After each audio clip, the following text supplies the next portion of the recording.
اعوذ باللہ من الشیطان الرجیم بسم اللہ الرحمن الرحیم الحمد للہ رب العالمین والصلاة والسلام علی اشرف الانبیاء والمرسلین وآلہ الطیبین الطاہرین المعصومین ولعنۃ اللہ علی اعدائہم اجمعین اما بعد فقد قال اللہ تعالی وتبارک فی القرآن الکریم بسم اللہ الرحمن الرحیم الذین ان مکناہم فی الارض اقاموا الصلاۃ وآتوا الزکاۃ وامروا بالمعروف ونہوا عن المنکر وللہ عاقبۃ الامور صدق اللہ العلی العظیم اللہم صل علی محمد وآل محمد وعجل فرجہم۔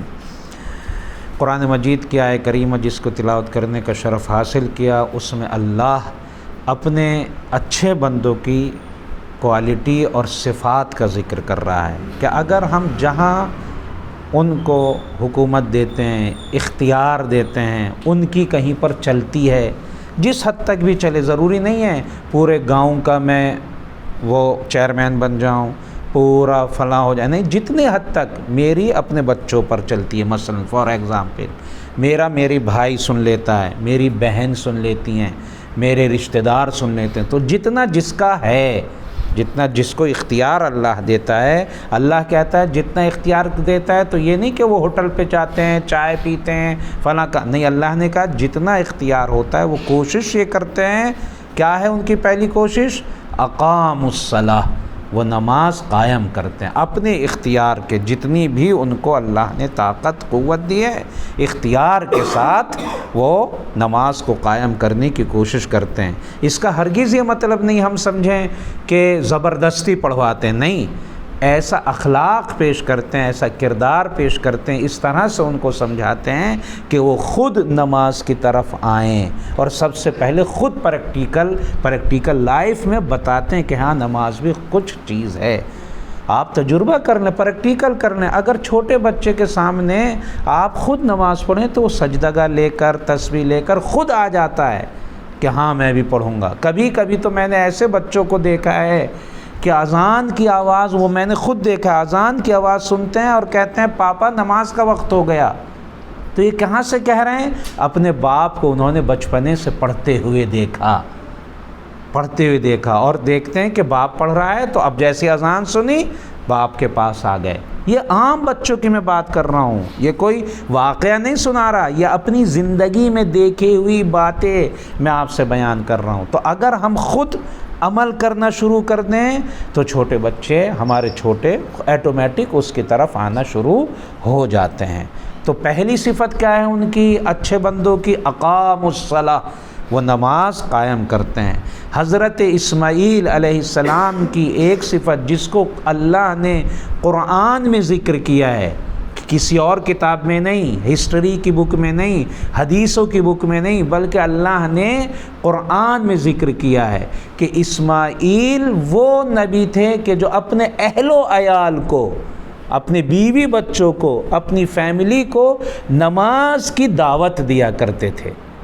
جیسے ہم لوگ سوچتے ہیں چلو ہم پڑھ لیتے ہیں، نہیں، وہ بلاتے تھے محبت سے، پیار سے، اچھی طرح سے، اچھا اخلاق سے اللہ کی طرف لے کر آتے تھے۔ حضرت ابراہیم کے بارے میں تاریخ میں ملتا ہے، ہسٹری میں، کہ آپ مہمانوں کو دعوت دیتے تھے، اللہ نے نوازا تھا، راستے میں چلتے ہوئے دعوت دیتے تھے، کھانا کھلاتے تھے ایک ٹائم کا، اور کہتے تھے بس تو اللہ کے سامنے سر جھکاتے، بس سجدہ کر دو، اور ادھر وہ سجدے میں سر رکھتا تھا، ادھر پروردگار کے بارگاہ میں حضرت ابراہیم دعا کے لیے ہاتھ اٹھا دیتے تھے، اے اللہ سر کو میں نے جھکوا دیا، اس کے دل کو تو جھکا دے، دل تو جھکا دے۔ تو ہمیں کبھی کبھی اس طرح سے بلانا پڑتا ہے اپنے چھوٹوں کو، اپنے چھوٹے بھائیوں کو، بچوں کو، کہ بیٹا 10 روپے دوں گا، بیٹا 25 روپے دوں گا، 50 روپے دوں گا، تمہیں فلاں ہوٹل میں لے جاؤں گا اگر تم نے 5 وقت کی نماز پڑھی۔ آج کل کے زمانے سے آپ کریں، آج کل کے زمانے میں تمہیں فلاں پارک میں لے جاؤں گا، تمہیں فلاں، یہ اس طرح سے ہم اپنے چھوٹے بچوں کو، چھوٹے بھائیوں کو لے کے آ سکتے ہیں نماز کی طرف، اس طرح ہم نماز قائم کر سکتے ہیں اور نماز قائم کرنے والے بن سکتے ہیں۔ تو پہلی صفت کیا ہے اچھے بندوں کی؟ کہ وہ نماز قائم کرتے ہیں۔ دوسری صفت کیا ہے؟ وَآتَوُا الزَّکَاۃَ، اور وہ زکوٰۃ دیتے ہیں۔ اللہ کے دیا ہوا مال یہ نہیں سوچتے کہ میرا ہے میں کیوں دوں، ان کو یقین ہوتا ہے یہ اللہ کا دیا ہوا ہے، میرے پاس امانت ہے، مجھے اچھے راستے میں وہاں خرچ کرنا ہے جہاں اللہ خرچ کرنے کو کہتا ہے۔ اس کا ہرگز مطلب یہ نہیں ہے کہ میں اپنے بچوں پر، اپنی فیملی پر، اپنے بہن بھائیوں پر، اپنے رشتہ داروں پر خرچ نہیں کروں، نہیں ہے ہی ہے، اس لیے اللہ نے اسی لیے دیا ہے۔ حتیٰ رسول اللہ نے فرمایا ہے کہ سب سے بخیل اور کنجوس وہ شخص ہے کہ جس کے پاس پیسہ ہو اور اس کے بیوی بچے اس سے نالاں ہوں، شکایت کریں کہ یہ ہمارے لیے کپڑے نہیں خریدتا، فلاں نہیں کرتا، کھانے کو اچھا نہیں دیتا۔ سب سے کنجوس آدمی وہ ہے جس کے بیوی بچے پیسہ ہوتے ہوئے کنجوسی کر رہا ہو، نہ اپنے بیوی بچوں کا یہ خیال نہیں ہے۔ تو وہاں پہ بھی خرچ کرنے کو اللہ نے ایسا نہیں ہے، لیکن ہاں واجب کچھ چیزیں ابھی اور قرار دی ہیں، جن میں سے ایک زکوٰۃ ہے۔ تو ہمیں زکوٰۃ بھی اگر واجب ہو جاتی ہے ہمارے مال پر تو ہمیں دینا فرض ہے۔ زکوٰۃ کبھی واجب ہوتی ہے، کبھی مستحب ہوتی ہے۔ زکوٰۃ واجب، زکوٰۃ المال جو 10 حصے ہیں، 10 چیزوں پر واجب ہے: گیہوں، جو، کھجور، منقع یا کشمش، کیمل، یہاں تک ہم الحمدللہ پڑھ چکے، اونٹ تک ہم نے پڑھ لیا۔ اگر ہمارے پاس گائیں ہیں، ہم نے گائیں پالی، ہم نے اپنے یہاں بزنس شروع کیا گائے کا اور پالنا شروع کیا۔ یہاں پر میں ایک بات اور کہتا ہوا چلوں، اللہ کی حلال چیزوں کے بزنس میں بہت برکت ہے، بہت برکت ہے۔ حتیٰ ملتا ہے کہ اگر کوئی آہستہ آہستہ کر کے، ضروری نہیں ایک ساتھ آپ خریدنا، آہستہ آہستہ کر کے 365 اب بکریاں کر لیں بزنس میں، تو اب 365 جس کے پاس بکریاں ہو گئیں وہ آدمی کبھی پھر فقیر نہیں ہو سکتا۔ مطلب یہ نہیں کہ خدا نخواستہ میں سب کو ایک جگہ ایک ساتھ مار دوں تو تب تو فقیر ہو، یہ تو میں جان بوجھ کر رہا ہوں، لیکن اگر صحیح عقل استعمال کر کے صحیح طریقے سے اس نے اپنی تجارت بڑھائی اور 365 ہو گئیں تو پھر اس کے فقیر ہونے کے امکانات بہت کم ہیں۔ کیوں؟ اللہ کا حلال جانور ہے یہ، اللہ نے اس کو حلال قرار دیا ہے۔ تو ایسے حلال جانوروں میں ہمیں زکوٰۃ بھی دینی ہے، اللہ نے زکوٰۃ بھی رکھی۔ کل تک ہم نے اونٹ کے سلسلے میں پڑھا، آج گائے کی کوئی بزنس کرتا ہے، پالتا ہے، ان کو پوستا ہے، رکھتا ہے اپنے پاس، تو بڑھتے بڑھتے بڑھتے بڑھتے یہاں تک کہ 30 پہنچ گئیں۔ میرے پاس اگر 30 ہو گئیں، 29 ہیں، اللہ کہتا ہے نہیں، اللہ بہتر جانتا ہے کہ کب لینا چاہیے۔ اگر کوئی لاجک نہیں ہوتی، اگر کچھ بھی سمجھ نہیں ہوتی تو جیسی دو ہوئی ہوتی ہیں، اللہ کہتا ٹیکس دو، جیسے گورنمنٹ کہتی ہے۔ گورنمنٹ تو ایسے تو کان کھولی نہیں، گورنمنٹ یہ نہیں دیکھتی کیا کیا ہوا، وہ کھولی اور لیکن اللہ نے 29 تک نہیں کیا، اس کو پتا تھا کہ یہ اس کو کتنی ضرورت پڑے گی۔ جیسے ہی 30 پر پہنچی، اللہ نے آواز دی، اب تم الحمدللہ اپنے پیروں پر کھڑے ہو گئے ہو، اب تم الحمدللہ سنبھل گئے ہو، تم نے اپنے آپ کو سنبھال لیا ہے، اچھا بزنس چلنے لگا ہے، تو اب اپنے جیسے دوسرے بندوں کو نہیں بھولو۔ کبھی تمہارے پاس بھی نہیں تھا، تم نے محنت کی، اللہ نے محنت میں برکت دی، اب ان کو مت بھولو کہ جن کے پاس نہیں ہے۔ اب ان 30 میں سے ایک تم پر واجب ہوگی، ایک، وہ بھی کیا، کتنا بڑا نہیں چوڑا نہیں، صرف 1 سال والا، کمپلیٹ 1 سال کا ہو چکا ہو، دوسرے میں داخل ہو گیا ہو، یعنی 12 سال گزر چکے اور دوسرے میں وہ داخل ہو گیا۔ ایسی گائے، چاہے وہ آپ فیمیل دیں یا بیل دیں، ہماری زبان میں الگ الگ ہیں، گائے الگ ہے، بیل الگ ہے، تو چاہے آپ بیل دو یا گائے دو، ایسی بیل یا گائے ہونا چاہیے کہ جو 1 سال کمپلیٹ دوسرے میں آ گیا، دوسرے میں داخل ہو گیا ہو۔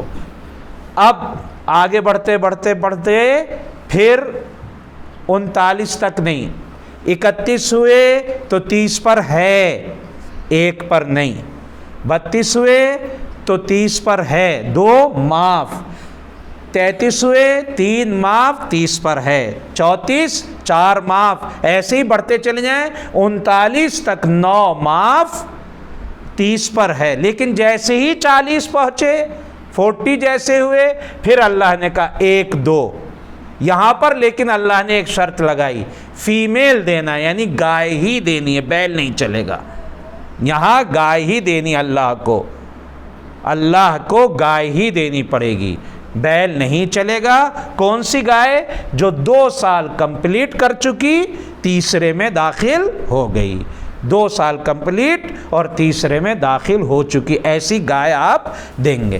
اب اور اللہ نے برکت دی، بڑھتے چلے گئے، تو قانون کیا ہے؟ جتنے کا حساب پورا اتر جائے، 30 کا حساب پورا اتر رہا ہے تو 30، 40 کا حساب پورا اترا تو 40 پہ، بیچ میں جتنے آ رہے ہیں وہ معاف، تقریباً ہر حساب پر 10 معاف ہوں گے، تقریباً ہر حساب پر 10 معاف ہوں گے۔ 50 ہوئے تو کتنے؟ 40 والا 10 معاف ہو گئے، 60 پہنچے تو کتنے ہو جائیں گے؟ اوپر پہنچ جائیں 30 کے 2، اب کوئی معاف نہیں ہوگا۔ 70 پر پہنچے تو ایک 30 والا ایک 40 والا، ایک 30 والا ایک 40 والا۔ 80 پر پہنچے تو 40 والے ہو گئے۔ 90 پر پہنچے پھر 3 30 والے ہو گئے۔ ایسے ہی تقریباً 9 یا 10 معاف ہوتے رہتے ہیں، عام طور سے 9 معاف ہوتے ہیں اور پھر بڑھتا چلا جاتا ہے۔ جس حساب سے آپ کا بڑھتا چلا جائے اسی حساب سے 30 کا حساب لگائیں گے یا 40 کا حساب لگائیں گے اور دیتے ہوئے چلے جائیں گے۔ اللہ سے دعا ہے کہ وہ ہمیں حلال کمانے کی توفیق عطا فرمائے اور اپنی حلال کمائی میں جو اللہ نے واجب کیا ہے اس کو ادا کرنے کی توفیق عطا فرمائے۔ والسلام علیکم ورحمۃ اللہ وبرکاتہ۔ اللہم صلی علی محمد و آل محمد وعجل فرجهم۔